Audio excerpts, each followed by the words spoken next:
professor Eduardo César Maia, que é professor adjunto do curso de Comunicação Social e do Programa de Pós-Graduação em Letras da Universidade Federal de Pernambuco, que durante os seus estudos de pós-graduação teve uma orientação comum ou uma preocupação que o acompanha ainda hoje e pode ser visto como essa junção entre crítica e criação, visando o desenvolvimento de uma ideia, que é a ideia do humanismo crítico. No mestrado defendido na Universidade Federal de Pernambuco, foi dedicado ao Mário Vargas Llosa, como crítico literário, especificamente. O doutorado, defendido em 2013, também na Universidade Federal de Pernambuco, e orientada a tese de doutorado por um crítico sobre o qual falarei em um minuto, Lorival Holanda. A tese se intitula Álvaro Lins e Ortega y Gasset, revisitados, contribuições para a crítica literária e o jornalismo cultural contemporâneos. E aqui eu acho que se forma um tripé que é fundamental para compreender a contribuição original e muito importante do nosso professor adolescente, Regina, o Eduardo César Maia, que é o Álvaro Lins, José Ortega y Gasset, irmanados por um professor em Pernambuco, por um brilhante crítico, que, na verdade, é responsável pela formação de uma geração muito inspirada, que inclui o Eduardo César Maia, o Peron Rios, o Fábio Andrade, todos formados pelo Lorival Holanda. E a tese do humanismo crítico é uma tese muito importante para a reflexão do Eduardo César Maia. Ele já editou, se eu não me engano, são 2 ou são 3, Eduardo, textos reunindo artigos do Álvaro Lins, recuperando... São 2. 2, em 2005, não é isso? 2012, no centenário, e um pouco depois. Recuperando a produção do Álvaro Lins sob a égide da ideia do humanismo crítico, algo que é pouco conhecido no Brasil, mas o Eduardo César Maia é reconhecido mesmo na Espanha como um dos principais leitores contemporâneos de José Ortega y Gasset. Ele tem um livro pronto, escrito em espanhol, sobre Ortega y Gasset, que em breve deve ser publicado, e, de igual modo, ele tem uma atuação destacada nessa junção no âmbito do jornalismo literário e do jornalismo cultural. Professor Eduardo, a palavra é sua. Bom, João, muito obrigado pela apresentação, generosa demais. Bom, antes de tudo, eu gostaria de cumprimentar a professora Regina Zilberman, né, e dizer que foi excelente a apresentação, muito enriquecedora, e é uma honra para mim, né, tá numa mesa com a senhora e com o embaixador, né, naquela fala também dele, emocionante, de fato. E eu queria agradecer, né, o convite ao Edson Filho, da Realizações, e ao João César, que é meu amigo, né, vocês viram que ele é meu amigo, pela apresentação, só assim, por participar de um evento tão significativo, né, e esse agradecimento meu não se resume só a este evento, porque essa minha parceria com o João em relação ao Melchior já vem de outros trabalhos, texto que eu escrevi também para o Estética de Levi-Strauss, e agora a possibilidade que ambos, João César e o Edson Filho, me deram de ler o material inédito, né, que vai ser publicado ainda, né, o estruturalismo como pensamento radical, e ter a possibilidade de escrever sobre isso enfim, uma honra para mim. Bom, e aí eu vou começar com um pequeno preâmbulo. Bom, no ano de 1946, Jean Boufré fez uma pergunta ao filósofo alemão Martin Heidegger, que transmitia uma das inquietações filosóficas culturais também, centrais daquela época, né? E a pergunta era a seguinte: como voltar a dar sentido à palavra humanismo? Eu acredito que, diante dos desafios que temos hoje, esse questionamento mantém plena atualidade, apesar do veto que o próprio Heidegger, né, que descartou em bloco a herança humanista, como uma espécie de movimento exclusivamente ou meramente literário, filológico, retórico, né, sem qualquer alcance especulativo ou propriamente filosófico, e que recaía, segundo ele, né, numa espécie de antropologia neoplatônica, metafísica, né, e que ele já teria superado isso no próprio Ser e Tempo, né, e aí eu cito aqui é o que Heidegger diz em resposta, né, na Carta sobre o Humanismo. Né? Ele diz de forma muito direta, né? O pensamento expressado em ser e tempo vai contra o humanismo. Então, tendo esse enorme desafio em mente, né, que o João César falou um pouco sobre isso aí, né, de pensar um humanismo para o nosso tempo, depois de mais de um século de críticas tão variadas quanto contundentes, eu venho tentando estudar essa rota acidentada, que essa palavra tão polissêmica, né, e essa tradição tão plural, a tradição humanista, vem tomando até nossos dias. Então, a semente do que apresentarei hoje para vocês se relaciona com ideias e reflexões que vem desenvolvendo a respeito da viabilidade de uma reavaliação da tradição humanista, tendo, no caso, né, Melchior, um dos interlocutores possíveis. Por outro lado, diante do desafio duplo, né, que ardilosamente João César lançou para mim, ao me fazer esse convite, eu arriscarei no final também, do meio para o final, na verdade, ainda que de forma muito incipiente, eu admito, uma relação que até então eu não tinha explorado em texto nem em palestra, né? que seria, mas é algo que eu já vislumbrava. E eu me refiro aqui à interdependência entre a concepção de humanismo crítico, citado por Melchior mais de uma vez, e essa visão, a sua visão, né, tão discutida já, a respeito de um liberalismo social. Né? Então, eu vou tentar mostrar a interdependência dessas coisas, ou a relação que elas podem ter. Tentarei aqui, então, prosseguir com essas reflexões sobre o desenvolvimento de uma concepção renovada de humanismo a partir de novas hipóteses, né, que eu não tinha feito até agora, mas que foram suscitadas pela leitura justamente desse material inédito, Estruturalismo como Pensamento Radical. Né? Esta nova, entre aspas, obra, escrita há mais de 50 anos, ela já se apresenta, a meu ver, como peça fundamental na montagem de um quebra-cabeças que ainda não está plenamente solucionado no que diz respeito a um dos grandes projetos intelectuais de Melchior, a tentativa de uma ampla renovação dos estudos humanísticos, a partir da constituição do que ele chamou de humanismo crítico, ou um humanismo possível depois da herança intelectual integradora de Rousseau, que vai ser um dos pontos fundamentais desse livro, para as humanidades. Depois também da herança do criticismo kantiano, como ponto sem volta para entender os limites do nosso conhecimento da realidade.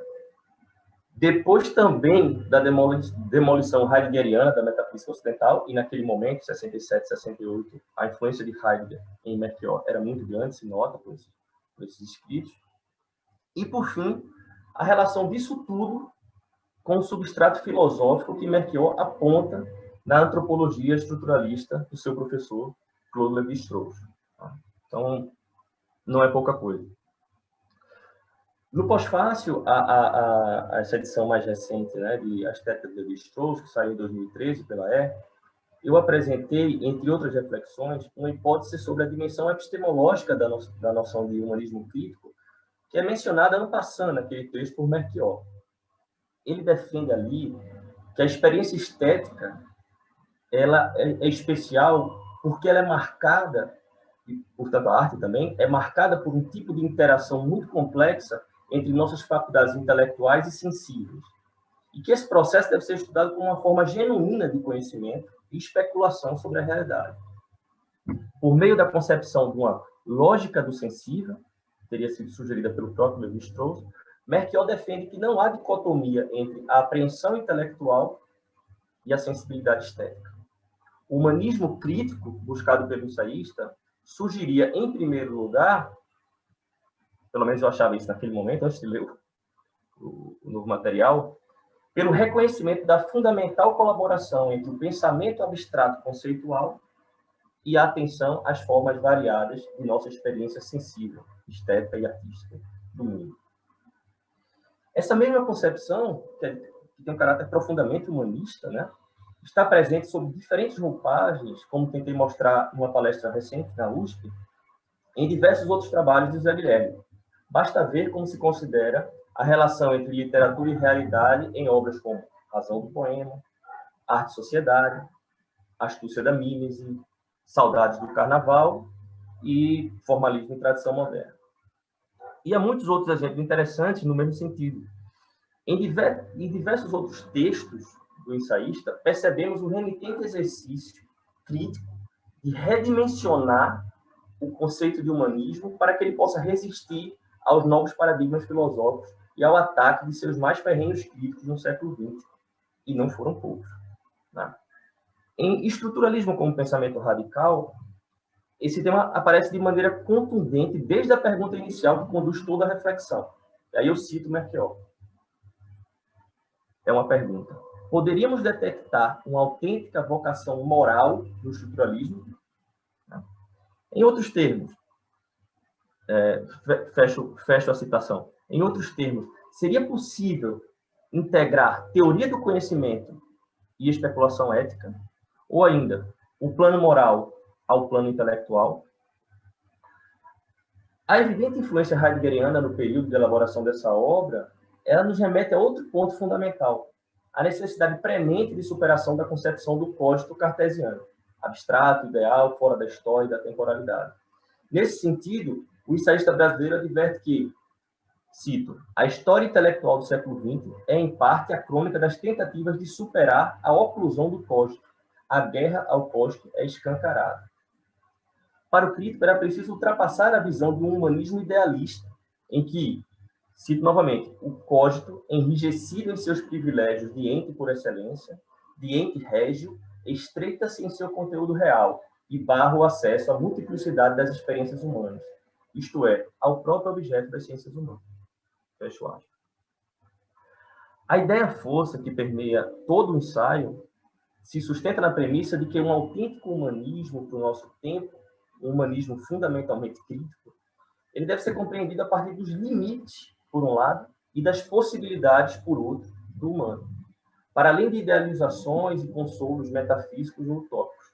O ser humano não pode ser definido terminantemente por uma natureza ideal, por uma essência última, seja ela boa ou má, pois ele é um ser que se faz na história, marcado incontornavelmente pela contingência.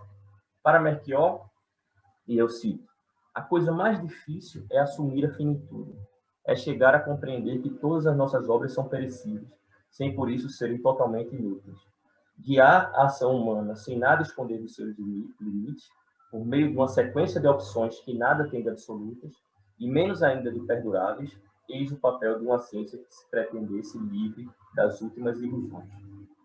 Bom, outra marca da inteligência crítica de Merchior, e aí há um pouco de especulação minha aqui, que é pouco abordada pelos comentaristas, a meu ver, parece-me central na construção teórica de estruturalismo como pensamento radical.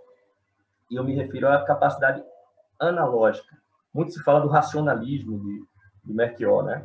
Mas eu queria focar nessa capacidade analógica, que se revela fortemente em momentos em que o ensaísta precisa, engenhosamente, estabelecer relações de semelhança entre sistemas intelectuais muito distintos, ou ainda similitudes, até então insuspeitas, entre pensadores de diferentes épocas e tradições intelectuais. Nesses casos, o recurso à pura lógica dedutiva e à análise estritamente racional dos conceitos, extraindo conclusões apodíticas de premissas estabelecidas, não seriam suficientes. Em outras palavras, razão abstrata e engenho retórico analógico, bem compreendidos, não são adversários, pois contribuem conjuntamente na construção desses saberes humanísticos. E Merchior é um exemplo efetivo, tanto na teoria quanto na prática disso. Bom, hoje, mais de meio século após a elaboração original dessa obra, né, parece-me menos importante, menos relevante discutir se a tentativa de Merchior ali de conciliar estruturalismo e humanismo é, de fato, convincente. Acredito que, nesse sentido, o ensaio tem momentos mais persuasivos e outros menos persuasivos. O que me parece mais profícuo, no entanto, é tentar compreender em que termos o próprio Merchior, enquanto pensador, e não somente comentador de outros autores, enquanto pensador, autêntico pensador, argumentava em torno de uma perspectiva humanista própria, que fosse adequada e relevante ao nosso tempo. E essa perspectiva só poderia assumir a forma de um humanismo crítico, um humanismo da contingência. O livro, como o Walter Singer, o professor Walter Singer falou hoje, é um livro muito denso, aqui eu não pude dar conta de quase nada. Mas, enfim, passo agora a outro ponto do desafio do João César, né? Articular o humanismo à ideia do liberalismo social. E aí eu chego a esse ponto, né, da interpenetração desses temas. Mas antes de prosseguir, eu queria deixar uma referência. Para uma discussão especializada e detalhada a respeito do liberalismo social de Melchior, a partir de suas fontes, influências, né, na filosofia política, principalmente, né, eu remeto a um artigo chamado Para Além do Neoliberalismo e da Social-Democracia, uma análise do liberalismo social de José Guilherme Melchior, escrito pelo Caio Felipe, um grande especialista na obra de Melchior, né? Caio diz o seguinte, e eu cito: a defesa do liberalismo social, no plano teórico, é uma tentativa de conciliar liberdade e igualdade, valorizando mais a participação política do que o liberalismo clássico, o conservador e o liberista. Ainda segundo Caio, abro aspas, a proposta social liberal também é um esforço de aproximar o liberalismo do ideal da Bildung, isto é, de uma ética humanista, uma visão mais nobre da condição humana. E aqui eu faria não um reparo a Caio, mas uma adição, né? Eu diria que além de uma visão mais nobre da condição humana, talvez uma expressão mais adequada seria uma visão mais aberta, né? A visão do Melchior é bastante clara. Um liberalismo de natureza exclusivamente economicista, inflexível e dogmático, é insuficiente e depõe contra a própria legitimidade da tradição liberal. E agora eu retomo o meu ponto, né? Deixando essa referência de Caio aí para quem quiser se aprofundar especificamente no tema do liberalismo social. Como eu comentei anteriormente, um humanismo crítico, ou em outras palavras, um humanismo não idealista ou não substancialista, que é o termo que Melchior gosta de usar, tem como base o reconhecimento de que o ser humano é algo que não está dado de antemão. O humano é uma espécie de ensaio, uma narrativa interminável, uma espécie de res dramática, como diria Opélia, né? Res dramática. Em Melchior, o humano não é algo fixo e definitivo, mas alguma coisa que precisa se fazer e se afirmar continuamente. Não é uma condição natural ou uma essência. É, na verdade, isso é muito forte em Melchior, o humano é uma conquista. Ou, como na máxima de Chesterton, que ele gostava de mencionar, e menciona mais de uma vez, Melchior menciona isso pelo menos 2 vezes que eu lembro, Chesterton dizia o seguinte: a humanidade não é uma tribo de animais a que devemos piedade, é um clube ao qual devemos nossa cota. Como sabemos, Melchior assume que existe uma impressionante variedade de liberalismos na história. Para ele, a ampla tradição liberal não pode se resumir a uma ideologia, ou seja, a uma forma de religião laica e dogmática, ou a um conjunto de regras a priorísticas. Seu liberalismo social é uma doutrina aberta, que evolui e se prende à realidade, em vez de forçar a realidade a enquadrar-se nela. Trata-se, portanto, de uma tradição plural e mesmo, por vezes, autocontraditória. Uma tradição da contradição. E aí, creio, está a pista para sua particular eticidade, a eticidade dessa tradição liberal. E para sua relação com a teoria do conhecimento, que é o substrato do humanismo crítico de Melchior. Parece-me, nesse sentido, que a influência das concepções de racionalismo crítico e de sociedade aberta de Karl Popper foram fundamentais para o socialista brasileiro. Em sua biografia intelectual, Popper reitera que não é possível imaginar uma sociedade humana em que não existissem conflitos. Só numa sociedade de formigas, ele diz, né? Achar que é possível suprimir totalmente esses conflitos significa presumir que as vontades individuais podem se somar num projeto coletivo homogêneo, resultando num sistema social perfeitamente programado para atender aos anseios de todos os seus participantes. Segundo Popper, e eu cito, há muitos problemas morais insolúveis, porque podem existir conflitos entre princípios morais. Fecha a citação.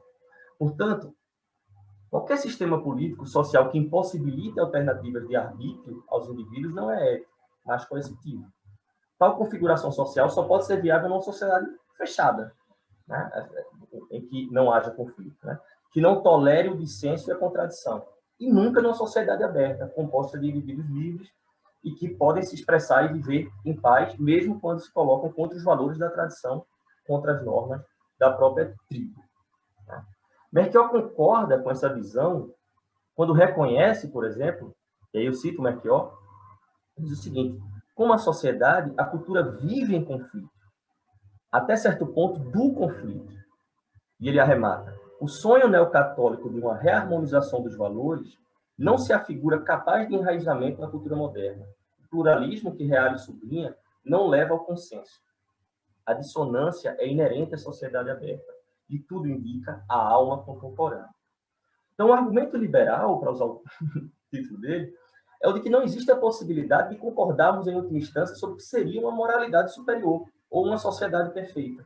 Portanto, a única coisa que podemos afirmar com segurança é que o que temos que defender são sociedades abertas e pluralistas. Foi justamente isso, a ideia de abertura, o que curiosamente seduziu o jovem Melchior no pensamento de Heidegger, a concepção do ser aí como possibilidade, como abertura para o real. Tentemos resumir, então, aclarar o que pode parecer confuso ainda nessa relação entre liberalismo e humanismo. Se acreditamos que o ser humano não é uma ideia pronta e os seus fins não podem ser pré-estabelecidos, toda ideologia política que nos submeta à pré-determinação do arbítrio é, por isso mesmo, perversa. Onde não há verdadeira possibilidade de autonomia para os indivíduos decidirem sobre seus valores ou construir novas formas de compreensão da própria existência, não há possibilidade do gesto genuinamente ético. Isso é muito forte nesse livro, no Estruturalismo como Pensamento Radical. Os valores sociais, numa sociedade aberta e democrática, eles ficam suas raízes através não da determinação autoritária de um tipo de moralismo fixo e imutável, mas do diálogo e das polêmicas, da confrontação permeável e sensível da tradição recebida e de seus valores com os da cultura e das demandas dos indivíduos e das sociedades do presente. Eu estou terminando aqui, recebi o recado. Daí, vislumbramos a relevância atual do que Melchior elaborou como um ideal emancipatório para o nosso tempo. Um humanismo crítico, não afirmado a partir de uma concepção essencialista de ser humano, e um liberalismo social marcado pela defesa do valor fundamental do pluralismo ético nas sociedades contemporâneas e pelo reconhecimento das vantagens político-econômicas da democracia liberal. A prática da crítica literária e cultural estava em Melchior intimamente relacionada com o ideal humanista de tolerância e livre pensamento, e se traduzia na prática, na predisposição que tinha de estabelecer diálogo com pessoas diferentes, de diferentes posições ideológicas e estéticas. O espírito livre e aberto à real discussão e à polêmica é condição para se fazer da cultura uma espécie de drama dinâmico e não um ideal estático, absoluto e irretocável. E agora eu concluo, de fato. O liberalismo social, portanto, é uma das formas com as quais se apresenta o humanismo crítico de Melchior. A tarefa da crítica liberal, para recuperar o título do ensaio fundamental dele, é uma tarefa também humanista, e se relaciona com as possibilidades de entendimento, compreensão e ampliação do ideal de vida individual e coletiva. Se baseia, em resumo, numa desconfiança crítica em relação a qualquer dogma, seja religioso ou teórico, que pretende estabelecer uma verdade definitiva e monista sobre o mundo e sobre a experiência humana. Baseia-se ainda numa espécie de elogio do pluralismo democrático liberal e na valorização da diversidade de ideias e na disputa constante entre pontos de vista. Única garantia possível de uma vida moral e intelectual verdadeiramente livre, ainda que insegura, fundamentalmente insegura. Devemos aceitar, como propôs Montaigne, que temos que aprender a conviver e a cultivar nosso jardim imperfeito, nossa incompletude radical. É isso, obrigado. Professor Eduardo, muito obrigado por uma palestra tão rica e com uma perspectiva tão original nessa associação inesperada entre humanismo crítico e liberalismo social. Eu fico satisfeito de ter lançado o desafio. Prepare-se para os próximos. Muito obrigado. Vamos, então, começar a parte do debate. E já temos uma pergunta para a professora Regina. Eu vou ler. Em Arte e Sociedade, Walter Benjamin é textualmente considerado mais bem-sucedido do que Marcuse e Adorno em superar o sociologismo e abdicar, por meio da ideia de esperança, da bipolaridade, otimismo, pessimismo. A senhora considera este